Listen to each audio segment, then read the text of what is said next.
Hello and welcome back to the June May channel. My name is Paula Jean, and you know, I like to think of myself as a finisher of things. I do not like unfinished projects. I don't like starting something if I don't think I can finish it. Scrambles my brain. I don't like it. However, I have this one UFO, this unfinished object that I think I started 16-ish years ago, if memory serves. I know I was still living in Montreal, and I guess I must have started making this like in the late winter or the spring, and then it must have gotten warmer. I can't think of any other reason that I wouldn't have finished it. And then we moved to Toronto. It took me a while to set up my stuff in Toronto, and then eventually it came to LA with me. And the reasons that I have not finished it here are manifold. One is that I'm actually not the same size I was when I started this coat, but I did make it in a denim, this same pattern in a different version. I call it my denim matrix coat. I used to call it my Canadian matrix coat, but Keanu Reeves and Carrie-Anne Moss are Canadian, so that would be redundant. But yeah, I still wear this coat. It's actually one of my most worn coats because it takes me across many seasons, and it still fits. The denim does have a little bit of stretch to it, but the taffeta lining that I did this light and dark blue bold striped taffeta lining, that does not stretch at all. And I still wear this coat all of the time. So that's a reason to kind of look at this again. Another thing is that my skill level has improved significantly since I first started making this coat. It's not that I didn't have the skill to do it properly, but just my own kind of expectations of myself are a little bit higher. I should have weft interfaced this entire coat, and I didn't. It's a Bouclé fabric, very loose weave, and it really should have been interfaced. All of it should have been interfaced. But I only did the lapels and the lapel facings, and I did not use weft interfacing. I used some other cheaper interfacing. I'm not going to take that out now. I do have probably enough weft interfacing to go back in and finish the pieces that I should have done. I haven't decided if I'm going to do that yet, but yeah. The third reason that I was a little trepidatious about pulling this out again is because I am a little bit concerned about the sleeve. My denim one fits me fine, but usually when I have a problem fitting, I have a real difficulty fitting the sleeve, and I'm not sure that this sleeve in this fabric will give me enough space. I have no reason to think that, but it's just this trepidation that I have. But even with my nervousness about how the sleeve might fit or not, I did recently see something that Kristen Jorgen did on Instagram. She's a sewist in Oslo, and I think I'm pronouncing her name right. I'm trying to remember how my Norwegian grandmother would have said her name.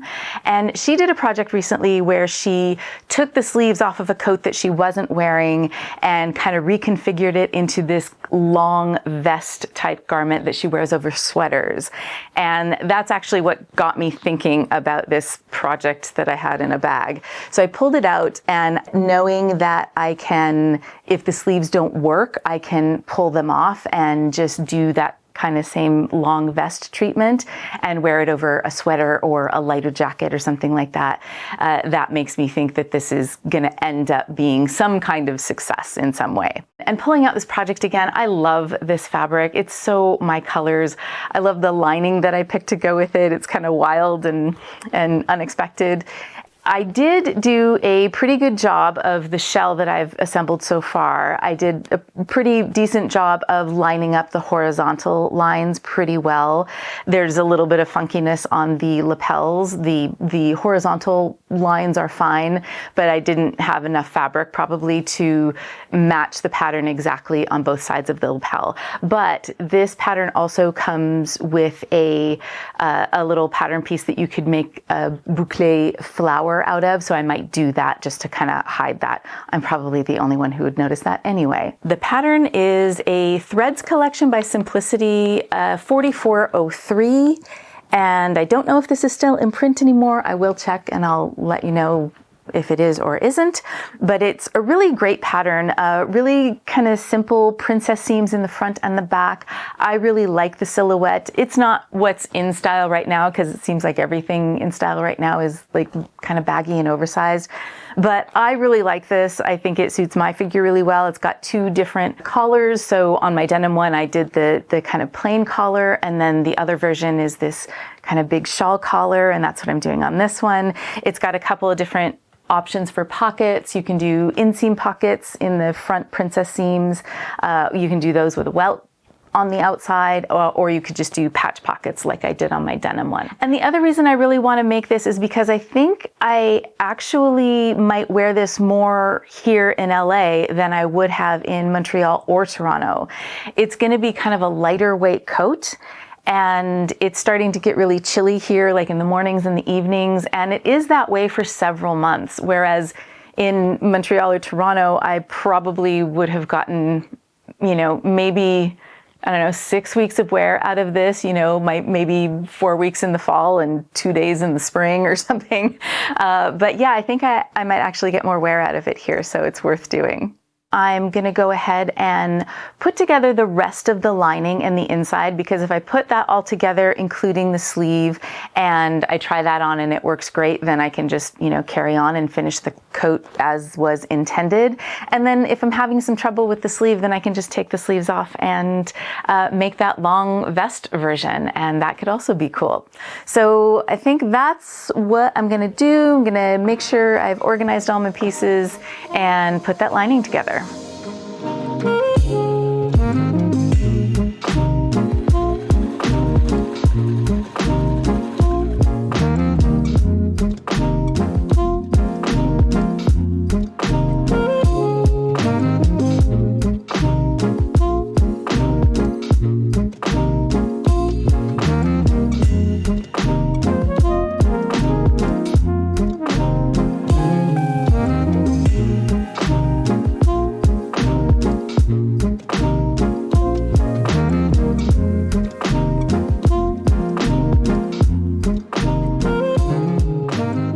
All right, so I've sewn the lining together, I have basted in the sleeves, and I've thrown on this sweatshirt that I made a few years ago now. I think it's an old McCall's pattern. It's cute. I'll leave the pattern linked below if I can find it. It's got some nice features like a shawl collar and princess seams, and it's got a cute little kangaroo style pocket. I will say that this was a nightmare to fit. I don't know what was off with the sizing on this pattern, but I had to take this in all over the place a couple of different times. But it did turn out kind of cute, so I'll leave it linked if I can. It's also probably the heaviest weight garment that I would wear under a coat like this. So this is the moment of truth of whether I'm gonna have a coat or a long vest.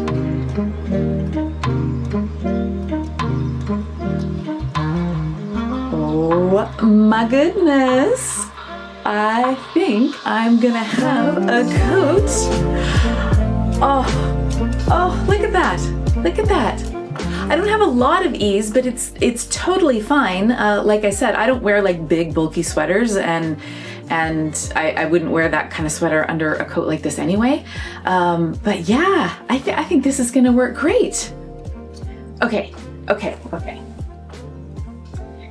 this. So I haven't put the sleeves on the shell yet, but just to get a better picture of what this is gonna look like.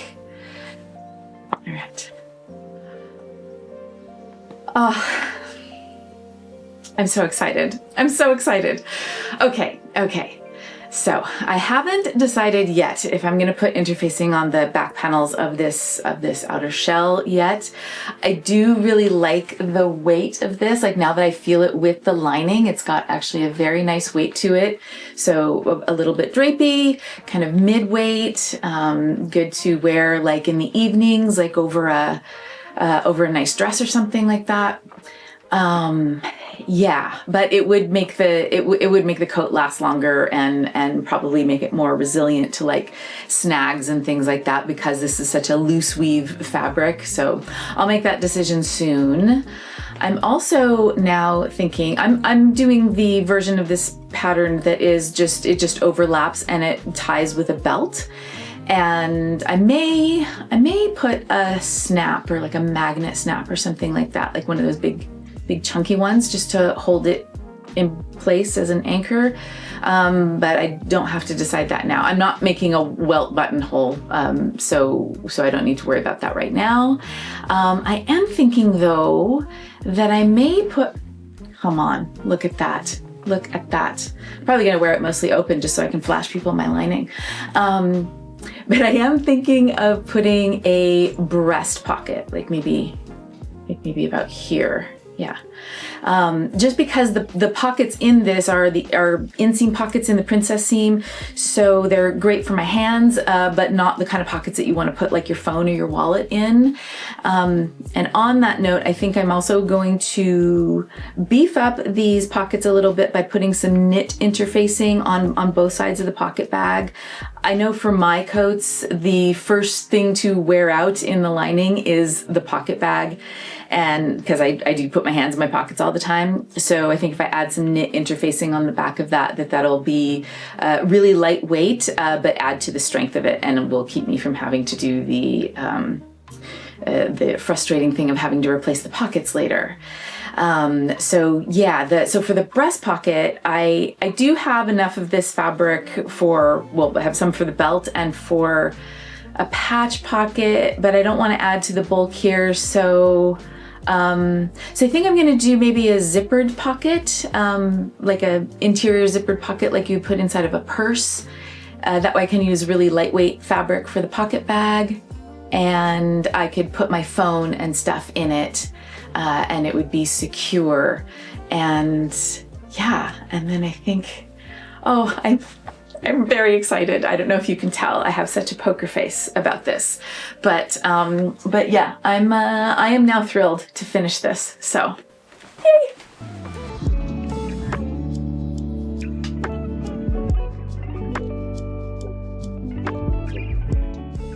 After interfacing the inseam pockets, I can move on to the breast pocket. I'm just using a scrap piece of olive satin that I have in my stash and using my phone to determine the dimensions.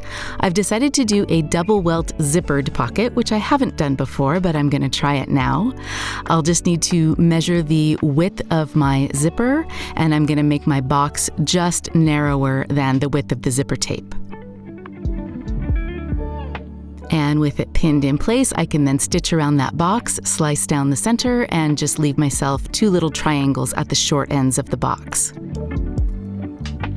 And after I've pulled it all through to the wrong side, I can then give it a good press. I'm marking halfway up the height of the box because that's going to determine where my folds go for my double welts. And with those all pressed into place, I can then take those little triangles that I left myself and secure those folds in place.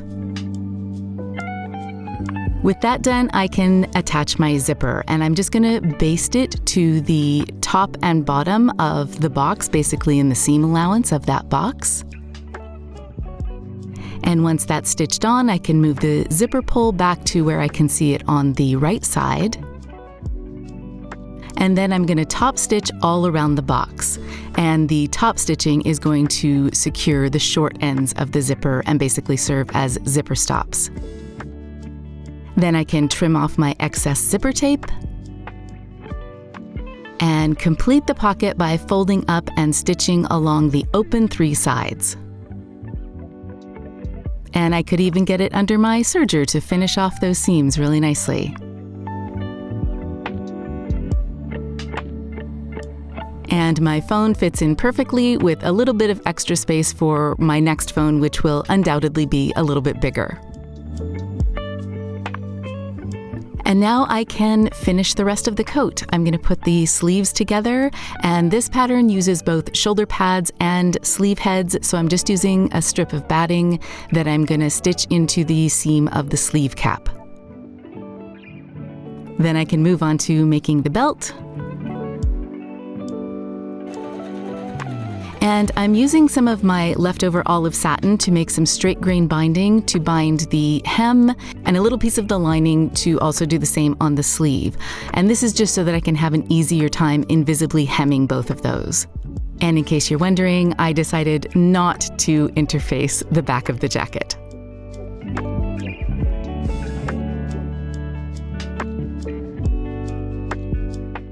I'm making thread chain belt loops by just taking some buttonhole thread in a double strand and forming a loop that I just continuously pull the threads through. This is basically making a little friendship bracelet for my belt.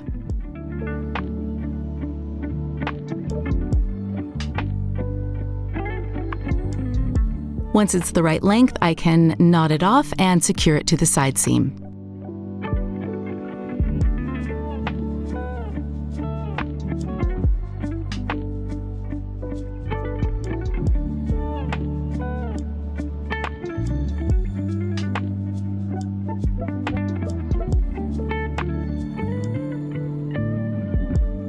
I also made some little thread chains to secure the lining to the coat. All right, y'all, we need to discuss this flower situation. So this is the pattern piece, and it is marked quite clearly that it is to be cut on the bias.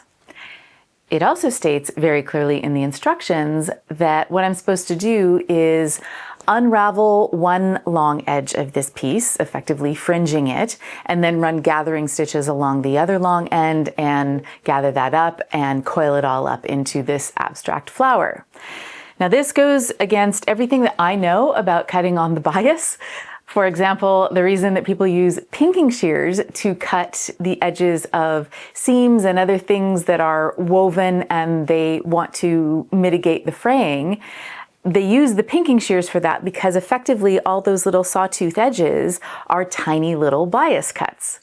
So I don't know how, especially with a piece this narrow, I am expected to cut something on the bias and unfringe it all without just being left with a pile of threads that were once a woven fabric.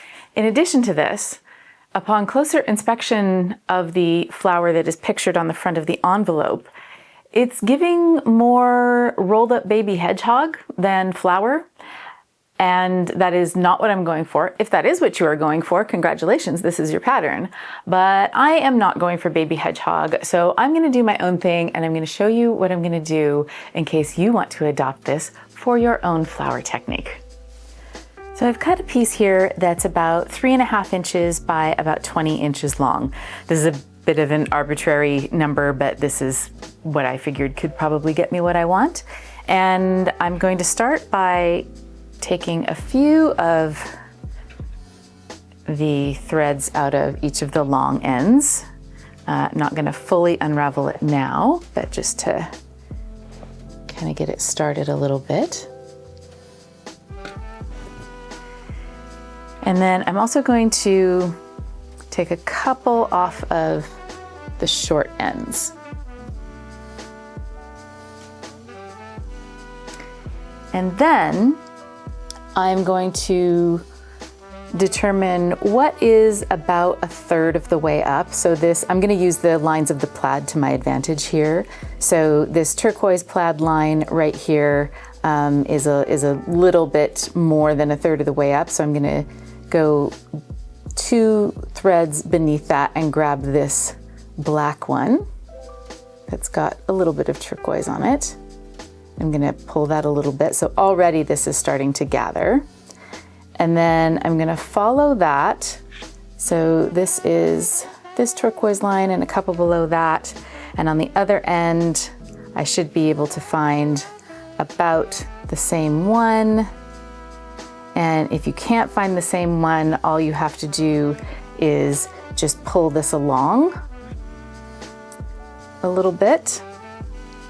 And there will be some tension that you'll be able to tell. This is really dark fabric, so it might be a little bit hard for you to tell. But you'll be able to tell by the tension that is on that thread. And I do have the right one here. So I'm just gonna gather up both ends. to the center.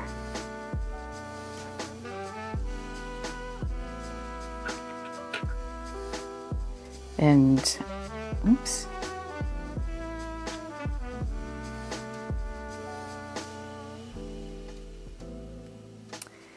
And I'm going to tie those in a knot.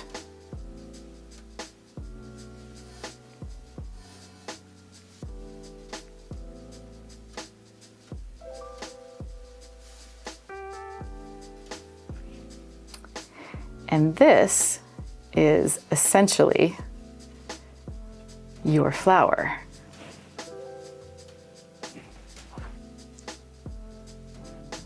So all you have to do from here is take out as many more threads as you like from both the outside and the inside.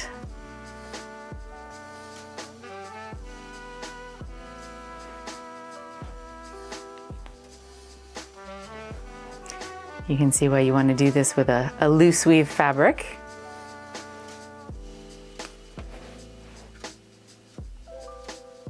And then you can either take this over to your machine and do a little zigzag across here, or you can also hand stitch it. And then these threads will be brought to the back. You can trim them off and kind of zhuzh this up a bit. So once you have the level of fringe that you like, then you can add a pin to the back of it. I am just using a safety pin on the back of mine for my coat until I can get a proper brooch pin, but that is essentially your flower.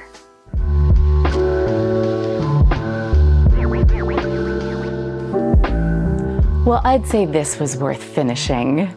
I am so glad that I pulled this out, and I love that also in the future, if I change sizes again or my arms get bigger, that I can take off the sleeves and turn it into that long vest. But for the moment, I'm gonna enjoy it as a long sleeve coat. I love how the flower turned out, and so does my husband. He said it looks like there's a time warp happening on my lapel, so that's a bonus, I guess. And on that note, if you've stuck around to the end, first, thank you.